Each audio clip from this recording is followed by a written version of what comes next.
Volspoed, episode 26. Jakes het al voor die hek vir hom gewag toe Christus 7 by die huis aangekom het. Hy het sy ou bachelors woonstelletjie, wat nou stoorkamer geword het, oopgesluit, sodat die man 'n badkamer tot sy beskikking het. Daarna het hy gery om 'n paar inkope te gaan doen. Panda en Esther het gevra of hulle vanmiddag na 2 eers kan inkom. Ildekay Gerber het huis gekoop vir die dokters, wat saam met haar van oorsee af aangekom het. Nou moet Panda verf en Esther met skrob en skoonmaak. Dit is 'n huis met 4 slaapkamers en 'n studeerkamer. So elkeen van die Gerber mediese korps het haar eie privaat domein, waarin hulle kan verdwyn, as hulle nie deel van die groep wil wees nie. Môre gaan die 5 van hulle Pretoria toe ry om te gaan meubels koop, Menlyn toe. Daar is baie winkels, hulle gaan heeldag uit wees, en die nonne is innig dankbaar daaroor. Nou kan die kliniek ook weer 'n slag net normaal funksioneer, soos voor die inval van die Germane. Maar toe gee Christo vir Panda en Esther die dag af, en môre, sy huis is nog netjies. Hy was skaars hier deur die week, en die kar sal hy self skrob en stofsuig, as hy wil, en as dit nodig is. En as hy nie wil nie, kan die ding wag vir beter dae, want hy's moeg, en hy moet dink. Nie moeg vir sy werk nie. Sy werk is sy roeping. Hy is moeg omdat hy min geslaap het, en hy is moeg gedink. Hy het altyd geglo, as hy net eerste daar kan wees, dan het 'n slagoffer dalk nog 'n kans, daardie goue uur. En dit is waar, dit is nog steeds so, dat die eerste uur vir baie mense die verskil tussen lewe en dood beteken. Christo is vroeg vanoggend na nog 'n ongeluk uitgeroep. Niks dramaties, gelukkig nie. Niks wat die ambulansmanne nie self kon hanteer nie. Met die terugkom het Jakes vir hom hier voor die hek ingewag. Hy het vinnig gestort, iets anders aangetrek, en vir Jakes gesê hy gaan dorp toe, nodig hy iets. Nou is hy terug met Jakes se lang lys goed, en ook sommer 'n 6-pak biere, 3 blikkies Coke en 3 vleisvetkoeke, wat elkeen so groot is soos 'n baba se kop. Hy stap na die manne toe en sê, "Mooi so, Jakes, julle het die kar so waar aan die loop gekry." Jakes wys vir Renier om af te skakel, en toe sê hy vir hom, "Nee, is nie ons nie." 'n man met die naam van Bert Schultz het gehelp met die laaste losdrade en 'n verstopte pypie of 2. Christo kyk ongemaklik om hulle rond, en die hare in sy nek reis, sien die kinders die man dan so waar ook. Hy dog het is net hy, wat effens mallerig en van sy kop af geraak het. Natuurlik is hy deeglik bewus van die bestaan van die siel. Onsenlik soos dit is, het hy dikwels 'n amper heilige oomblik beleef wanneer iemand sterf. En natuurlik het hy al vreemde humor ook beleef met hierdie einste Bert self. En soos die 1 of 2 keer wat hy die afgelope jaar van 'n ongelukstoneel af weggery het en skielik vars rook in sy BMW geruik het, dan het hy gestop en gesê, "Reg, Carla en Elsa, laat julle afklim, dankie. Ek soek nie vroumense daar by my huis nie." Ag, miskien verbeel hy om dit alles. Dalk gebeur dit wanneer hy regtig moeg is. Maar die feit dat Jakes en Renier nou praat van Bert, asof hulle hom regtig gesien het en met hom gepraat het, sal nogal iets wees om aan gewoonte moet raak. "Moet ek hierdie baba koppe gaan warm maak?" vra hy en beduie na die vetkoeke. Renier kom nader en bekyk die kos deur die wit papiersakkies. Toe sê hy, "Oom Christo, moet dit asseblief nie baba koppe noem nie." "Jammer, wel kry vir julle elkeen 'n vetkoek, en as julle dit nou wil warm maak, die mikrogolfoond is in die kombuis. Wat drink julle daarby? Coke, bier?" "Nee, jaldok, 'n man drink nie Coke nie. Daarvan sal 'n man rus." Jakes kyk verlangend na die pak met groen botteltjies, wat hy op die werksbank neergesit het. Amstel lager. "Wel kry gerus vir jou een. En jy, Renier? Is sy nou mal?" wonder Christo. "Wat gaan hy doen as die kind een vat en opsuip?" Hy hou asem op. "Nee, jessie oom, baie dankie. Ek drink nie. Ek sal verkieslik 'n Coke vat, dankie." Hy blaas sy asem stadig uit. "Dankie tog. Mooi so, hou liewer so lank as wat jy kan daar sonder uit, Renier." Christo maak sy eie botteltjie Amstel oop. Die airy is oor en verby in die lug. Hy vra, Renier, enige planne vir vanaand? Nope, oom Christo. Great, want ek werk weer van 5 uur af. Christo trek vir homself 'n plastiekstoel nader en gaan sit langbeen agteroor daarin. Hy byt in sy vetkoek en drink 'n slukkie bier. Phew, Dok, rus jy nooit? Jake kyk om spytig aan. Sy bier is klaar en sy baba se kop is amper opgevreet. 3 groot slukke en 5 happe en nou beloer hy nog 'n botteltjie. Dink jy nie dit is tyd dat jy weer 'n lewe van jou eie kry nie, Dok? Ek het 'n lewe. My werk is my lewe, ek geniet dit. En net nou gaan ek 'n middag slaapie vang terwyl jy moet werk. Of wat beskou jy as 'n lewe, Jakerman? Vra hy. 'n Vrou en kinders. Ek is al 22. Weet jy dit, Dok? Jy's nog jonk, Jake. Daar's baie tyd daarvoor. Oom Christo kom lei oorent, rek lang arm en gee vir Jakes nog 'n bier aan. Hy self sal net by een bly. En toe breek hy 'n stuk van sy eie vetkoek af. Dit is 'n berg en ek hou nie daarvan om met kos te morg nie. Sal jy my help eet, Jakes? Jessie, of course, Dok. Jakes vernietig die stuk in 'n oogwenk en nadat hy afgeslim sluk het met sy bier, merk hy op, my ma het my gehad op 17. Christo voel hoe sy hart ruk. 17, ag hemelsies tog man, dis te jonk, hopeloos te jonk.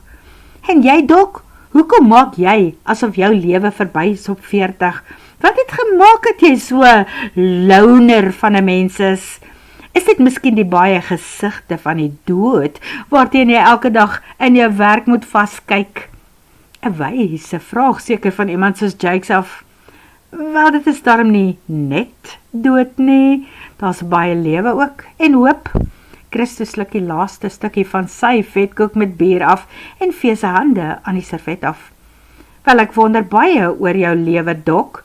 Is dit omdat dit waarvoor jy dalk lief geword het, te veel kere van jou af weggeneem is, en nou is jy die eensame, laagvleende engel in die wit en rooi beamer? Wat is van my af weggeneem? Wat weet jy van my af? Ek is geskei, Jakes, en daai was, sorry om te sê, good riddance. Ek het met my klein koppie gedink, toe ek haar gevat het, so oppas daarvoor. Hoekom is hy so op sy verdediging? Hoekom is hy so op sy perkie? Hy skuld hierdie man mos nie 'n verduideliking nie, dink Christo by homself. Hi, Dok, lag die man. Natuurlik verstaan hy waarvan daar gepraat word. Die mense sê jy is eintlik te goed om van hierdie aarde te wees. Een van die dae gaan jy net wegvlieg. Miskien kry hulle nog die kar na die tyd, maar miskien vat jy die kar saam met jou. Of dalk is dit die kar wat met jou gaan vertrek na die ander kant toe, soos Eli wat teen die hemelruim opgeklim het met of is dit Elia? Ja, Elia wat teen die hemelruim opgeklim het met 'n koets en perde. Nou toe nou, dit voel vir Christo asof iemand 'n glas yswater stadig in sy nek afgooi. Dit is presies die tweede keer in 2 dae wat iemand so iets in daardie lyn vir hom sê. Christo sien na die hoek van sy oog hoe Renier die helfte van sy vetkoek ook nou in die sakkie terugvou. Die kind se oë brand bekommerd op hom. Hy het nie soveel insig van 'n ou soos Jakes verwag nie. Nie een van hulle het hierdie soort gesprek vandag verwag nie. Nou wat stel jy voor, doen ek daaraan, Dominee Jakes? Vra Christo. Hy probeer om 'n grap te maak. Hy probeer hard om weer beheer oor die eienaardige gevoel wat dit in hom wakker maak te kry. Ek stel voor, jy kry ook weer 'n lewe, Dok, soos die meeste ouens van jou ouderdom. Vat 'n vrou, man. Dit is tragies dat iemand wat so goed is vir ander mense elke aand na 'n leë huis toe moet terugkom. Dis wat die mense oor jou sê. Wel, die enigste tragedie in my lewe was juis 'n vrou, Jakes, 'n huwelik met die verkeerde een. En glo jy nie aan tweede kanse nie, Dok? Jakes, wat het jou vandag laat besluit om hierdie gesprek met my te voer? Wel, die mense praat oor jou alleenheid, Dok, en almal het jou sien huil oor daai Craig kind gister. Wel, daai is nie praat nie, dit is skinder. Christo staan op, as julle twee my sal verskoon, ek gaan 'n bietjie induik, lang aand wat vir my gaan voorlê. Wel, Dok, ek gaan binnekort trou, en my eie kinders sê, miskien langer by my kinders en my vrou wees, as wat my pa by ons was. Wat? Trou en kinders sê, jy is 22, Jakes, kry jy 'n slag 'n ander lewe, buitendien het jy al 'n meisie in die oog. Wel, sy's nog nie my meisie nie, maar ek het haar in die oog, soos wat Dok sê, en ons het al so bietjie tussen die lakens getangle, as julle verstaan wat ek bedoel. Jakes se onderlyf beweeg vorentoe en agtertoe, selfs 'n mielieblaar weet wat dit beteken, nog voordat dit koppe begin maak. Nou, hoe lank ken jy die meisiekie? Vra Christo met toenemende bekommernis. 3 dae, wat ons closer geraak het, maar ek aai haar al van dat ek haar die eerste keer met haar vorige useless boyfriend by my hemraak gesien het. En wie sal dit nou eintlik wees, Jakes? Vra Renier, skielik afgemete. Ken ons daardie meisie? Ja, julle ken haar. Dit is Melanie Etzebeth, ou Amy se dogter. Wat? Christo sien hoe die bloed uit Renier se gesig vloei, voordat hy begin hardloop na die verste hoek van die agterste deel van die erf. Daar verlaat die kos en koeldrank wat hy ingeneem het, sy liggaam met 'n boog. No big deal, wat gaan aan met hom? Buitendien sy's op die pil, Dok. Jakes bedui in Renier se rigting. Wat is dit met hom? Is hy dan ook agter Melanie aan? Wel, ek dink hy dalk net 'n groter hap afgebyt as wat sy maag in hierdie stadium kan hanteer.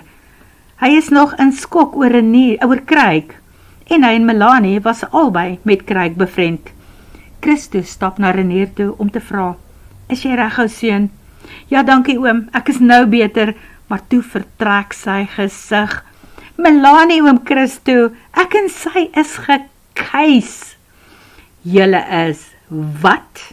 Het daar iets tussen jou en my girl gebeur? Dit is Jakes wat met 'n moersleutel in sy hand langs Christo kom staan, en Christo hou hom stip in die oog. Dit is dalk nie heeltemal toevallig dat hy 'n mechanic wapen met hom saamgebring nie. Hy is gereed om sy meisie se eer met bloed te verdedig. Is dit hoekom sy gister vir my weggehaal het, nadat ek julle daar by Villa Schultz afgelaai het? Is dit oor jy by was, Renier? Krap jy in my slaai? Los dit, Jakes. Renier is hopeloos te jonk vir haar. Christo haal die moersleutel ferm uit die jongman se hand, vat sy arm vas en stap met hom terug na die swart kar toe. Los vir Renier uit hierdie situasie. Hy voel siek, hy's naar en hy ly aan skok. Hy sukkel om oor gister se ongeluk te kom. As jy 'n probleem met Melanie het en die feit dat julle vriende is of hulle vriende is, gaan koel net asseblief op 'n ander plek af. Wel, ek het gister teruggegaan daarna toe en sy wou my nie eens sien nie, Dok. Wel, sy was besig, Jakes. Daar is vandag 'n troue op Villa Schultz, as jy nie weet of agtergekom het nie, en sy werk vir Rozaan. Jy kan nie met jou meisie by haar werk gaan ginne gaap nie. Het jy geen maniere nie? Nee, ek behoort dit seker nie te doen nie. Maar kan ek nog 'n bier kry, Dok? Nee, ek dink jy het genoeg gehad. Is jy klaar met die kar, of wou jy nog iets aan hom gedoen het? Hoer! Kreun Jakes het uit. Nee, Jakes, konsentreer op die kar. Dit is van die kar wat ek praat. Jakes veer oor sy gesig, los 'n nuwe gries spoor wat van sy haarlyn afloop, deur sy wenkbroue, oor sy neus, tot waar dit 'n sirkel om sy mond maak. Net toe kom klein Vivian om die hoek van die huis. Gelukkig, heel moontlik gaan dit die situasie nou tussen die manne ontlont. Dit is 2 uur. Hy moet gaan slaap. Sy het gelukkig klaar gewerk. Nou kom sy blykbaar kar kyk. Jakes vra, wat dink jy van jou broer se stakkar, Vivian? Dis cool! Vivi doen 'n paar vreemde passies, wat Christo aan die All Blacks se haka laat dink, en toe steek sy haar hand in haar sak. Hier is die rooi permanent marker wat jy gevra het ek moet bring, Renier, wat gaan ons daarmee doen? Ons skryf dat die reis van vanmiddag af is op die Renee Duplex breinbaan, due to the loss of a racing friend, Craig. Wat vat my met die swart kar na die asgaat toe? As hy al kan start, dan gaan plak ek dit op, sê Vivi, nadat sy die karton, wat Renier geskryf het, mooi bekyk het. Hoe sy start al, verklaar Jakes. Renier klim in en draai die sleutel, dat sy kan sien. Wel, hoekom klink die engine so ongelyk? Vra Christo agterdogtig. Het jy hom 'n bietjie opgestel, Jakes? Nope, antwoord Jakes en lyk amper verveeld met die situasie. Botter kan nie in sy mond smelt nie. Haar tyd moet nog gestel word, Dok. En jy, mannetjie? Vra vir Renier. Tevrede met die kar? Soos 'n boemie wat tik gekry het, oom Christo. Is dit? Nou wat weet jy van tik? Niks, oom. Kan ons gou daai karton daar by die asgate gaan opsit met die kar? Vra Renier. Ons kan, maar ek ry saam. Christo maak die agterdeur oop en laat Vivian eerste inklim. Toe gaan sit hy ook en bid hy vir Jakes. Links voor is sy plek, die ere sitplek, en daar gaan hulle. Teen die draadhek wat na die asgate lei, en 'n minuut se plegtige stilte. En toe ry hulle en daarna moet hulle die kar terugstoot. Die petrol is op. Hulle het vergeet om die kannetjie wat Christo vanoggend gebring het in sy tank leeg te maak. By die huis gee Christo vir Jakes sy geld vir die werk en maak seker dat die hek agter hom toe is voordat hy na die kinders draai. Ek moet nou gaan slaap, so 2 of 3 ure, of totdat hulle my roep oor die radio. As hulle my roep, julle is welkom om te bly, solank as wat julle wil. Trek net die kombuisdeur toe as julle wou en los die sleutel op ons wegsteekplek. Dankie oom Christo en lekker slaap. Lekker slaap, verbeel jou. Binne die eerste paar minute wat hy na Droomland vertrek, vlieg hy al met die kar, wolke toe, en daar is hy weer waawyd wakker. Wat is dit met almal en hulle bose voorspellings oor hom in die kar? Dit het begin by die vergadering by die kliniek donderdag aand al, wat hom van die bos laat terugkom het. Dit het gegaan oor die staatsnooddienste personeel wat staak. Dr. Ildekai Gerber, Udo Gerber se niggie, het die vergadering belê. Vir haar is dit ondenkbaar dat mediese personeel bereid is om te staak. Vir Christo ook eintlik, want sy werk is mos sy roeping. In Afrika is enige iets moontlik. Die dat ek en my kollegas dikwels self inspring as daar 'n krisis. So hier is ons, soos altyd, het Vladimir Ufondo gesê en skouers opgetrek. Gelukkig is daar so hier en daar van die ander ouens wat ook nie sal toegee aan groepsdruk en stakings nie, omdat hulle ook geroepe voel soos ons. Ildekai het hulle oomblik aangekyk en gesê, as jy dink daar is 10 van julle wat soos jy dink, kry vir my die name op 'n kortlys, sodat ons eie nooddienste spanne ook kan vergroot. En hoe gou kan ons nog 2 ambulanse vir die kliniek aankoop? In Afrika, met die regte geld? Gister, gesteelde ambulanse, het Vladdy gespot. Maar jy sal moet gou maak, voordat iemand die hele interieur uitsteel en daarvan 'n campervan of 'n huis maak. Spot jy, wou sy weet. Nee, welkom in Afrika. Nou kry vir ons een van daai, gesteel of niet, 2 ambulanse om mee te begin, en paramedici wat opgeleid kan word om dit te beman, in 6 ure skofte. Daarna het Ildekai gesê, op die tafel voor julle is posaanbiedinge, voorgestelde kontrakte met die besoldiging daarmee saam. As julle aanvaar, sal ons voortaan hier op 'n baie meer formele en veral professionele basis begin funksioneer. Is dit goed of sleg? Het Christus stilletjies gewonder en na die lywige dokumente voor hom gestaar. Jy is reg, dokter Du Plessis, daar is 2 by jou. 2 poste om van te kies, met variasies van posbeskrywings.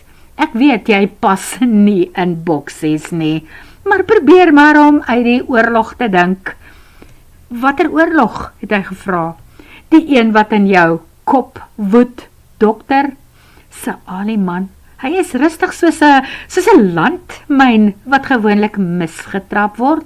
Alright, soek 'n ander vergelyking. Hy is nie 'n oorlog nie, hy werk net op slagvelde. Jy sal dit deurgaan met die rooi pen wat boop lê, en dan moet jy asseblief môreoggend inkom, sodat ons die moontlikhede met jou kan bespreek.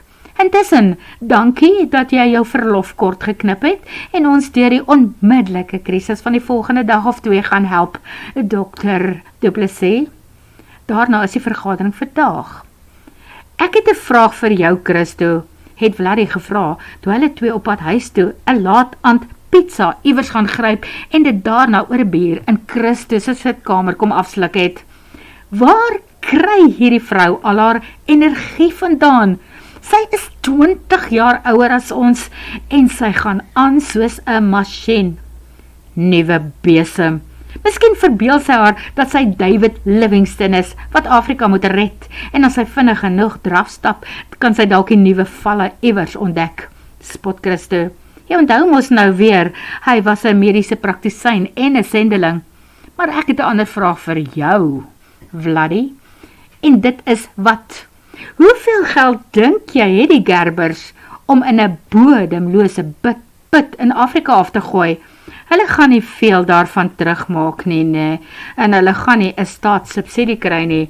Daarvoor is hulle te Duits en Switsers. Christo het nog 'n stukkie van die pizza afgebreek. Hy was honger en hy verlang na die bos. En iewers in sy agterkop het hy gedink, hy moet eendag hoor of Rosanne van pizza hou. Nie noodwendig omdat hy haar wil uitneem vir pizza nie, of na sy huis toe wil nooi vir pizza nie. Flippin baie geld, het Vladdy gesê. Hoop en glo ek, as jy 'n kasteel in Switserland op die oewers van een van die groot mere gehad het, wat jy kon verkoop en nog eiendomme en ander skatte en skilderye, wat byvoorbeeld deur Chagall en Van Gogh onderteken is, dan het jy baie geld, en daar is gelde in trusts, en wie weet wat nog, en slegs 2 erfgename in hulle 60 jare, wat nie kinders van hulle eie het nie.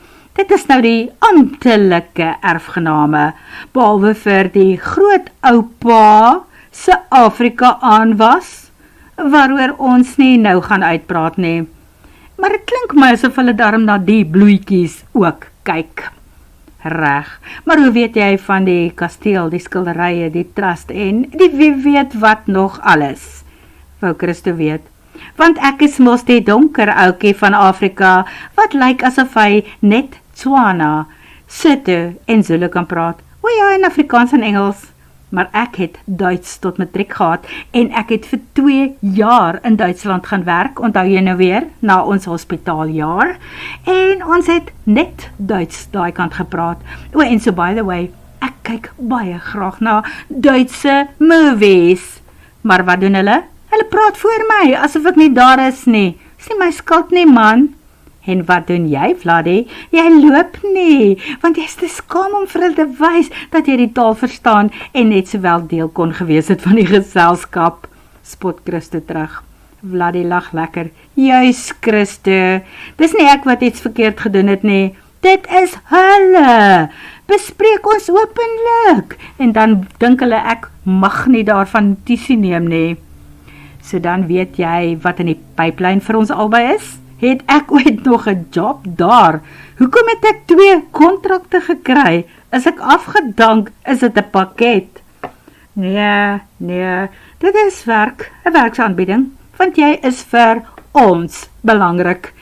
Maar oor jou see blou is en jy 40 jaar verby is, gaan jy nie 'n beter of 'n ander job kry in Suid-Afrika nie, en ons wil nie jy moet oor see gaan bly nie.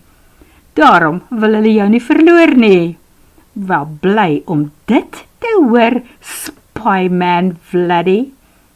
Ja, the spy who came for pizza. Bly, ek kon vir jou van nut wees.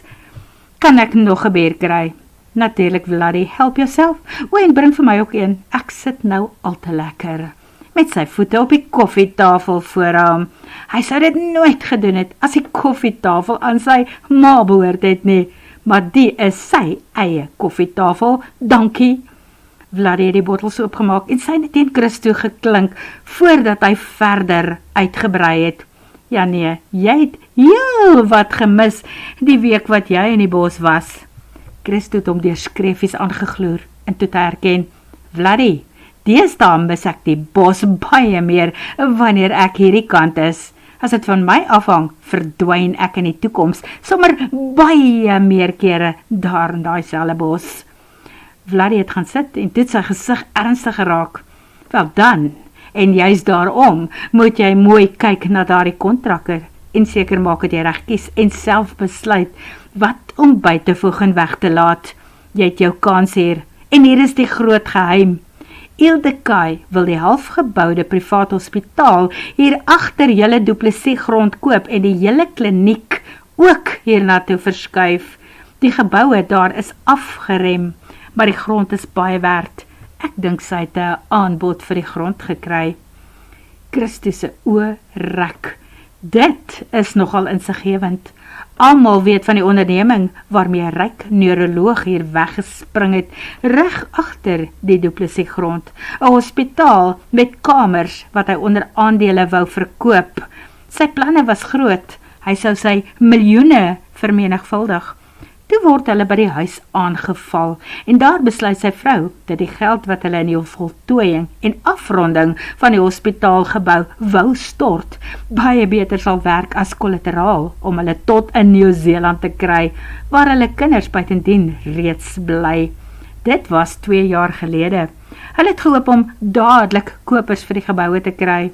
Hulle hoop nou nog, maar min mense het baie geld, en min mense is dom genoeg om hierdie soort belegging in Afrika te doen, behalwe as jou van Gerber is, en jy kom van Switserland af.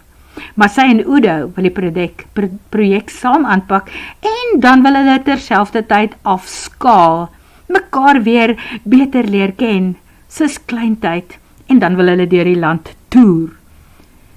Sê Vladdy, hy het so waar alles afgeluister wat van hulle gepraat het. Wel, ek kan nie sien hoe afskaal en die projek aanpak in een asem genoem kan word nie.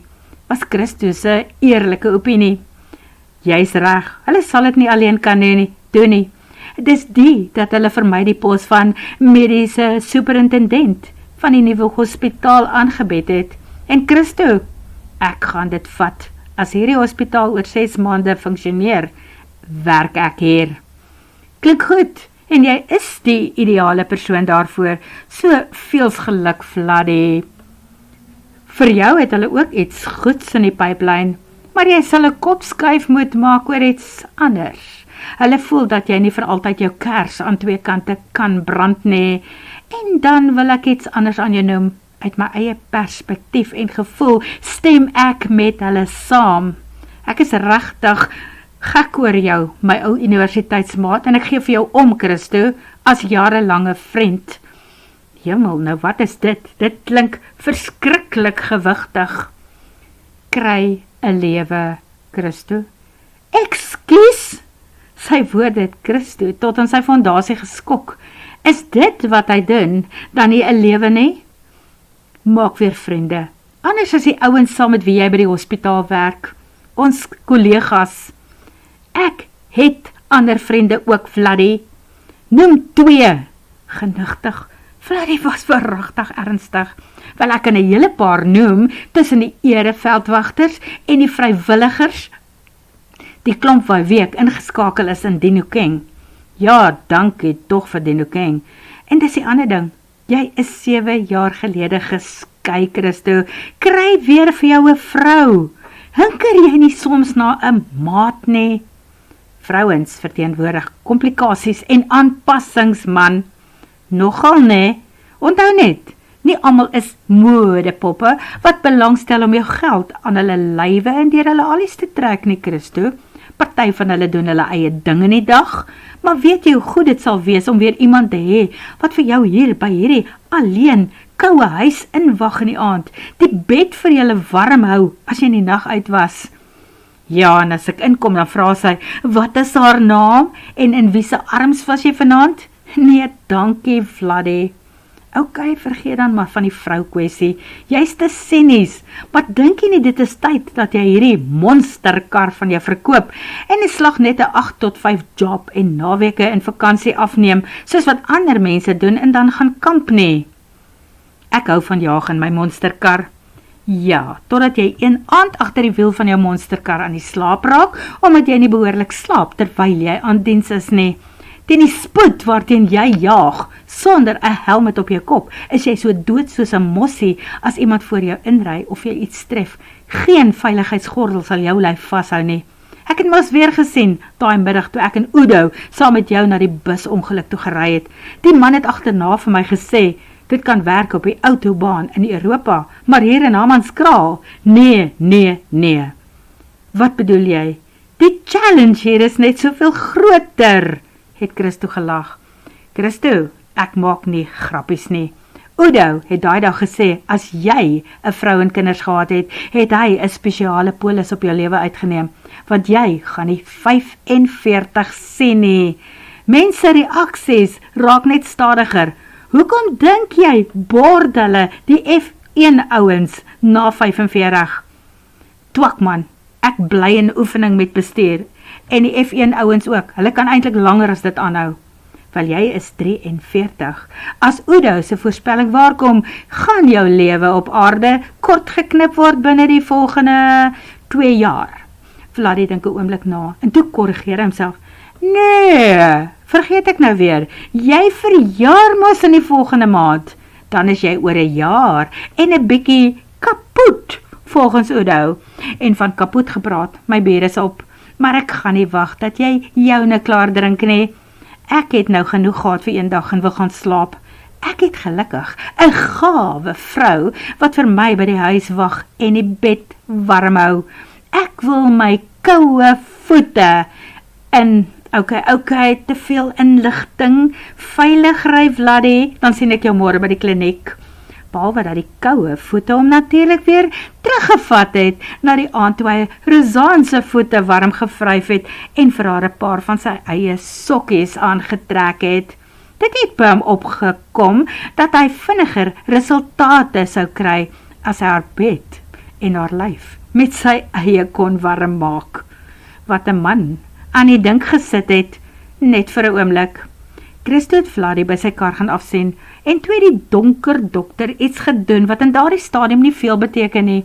Hy het sy hand in die lug gehou en gesê, lekker vlieg oor die naweek, maar pas jouself op, weet net wanneer om te stop. Jy weet party ouens vlieg die ewigheid in, as hulle nie een of ander tyd breek aanslaan nie. Daar is 'n tyd om te kom en te gaan.